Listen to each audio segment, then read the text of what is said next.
हूँ डिम्पल सिंह और मैं आ रही हूँ 27 जनवरी 2024 को। नमस्कार प्रणाम, हम आप लोग के अपन अरविंद अकेला कल्लू और बतावल चाहतनी कि हम आ रहल बनी 27 जनवरी के। हम हैं गुंजन सिंह और हम आवतनी 27 जनवरी के शो में आ रहा हूँ 27 जनवरी 2024।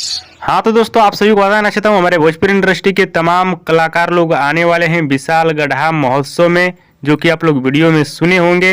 लेकिन आप सभी को बताना चाहता हूँ खेसारी लाल यादव नहीं आने वाले हैं। जी हाँ दोस्तों, खेसारी लाल यादव नहीं आने वाले हैं 27 तारीख को। 27 तारीख वाला शो खेसारी लाल यादव का 24 तारीख को ही कर लिया गया है, जो कि खेसारी लाल यादव कोलकाता में किए थे। लेकिन 27 तारीख को खेसारी लाल यादव का कोई स्टेज शो नहीं है। हाँ तो दोस्तों, पवन सिंह का है स्टेज शो, कल्लू का है, गुंजन सिंह का है और बहुत सारे लोगों का है, लेकिन खेसारी लाल यादव का नहीं है। हाँ तो जो भाई लोग विशाल गढ़ा महोत्सव देखना चाहते हैं स्टेज शो, तो उत्तर प्रदेश के बलिया में जाकर देख सकते हैं। बहुत ही बड़ा स्टेज शो होने वाला है।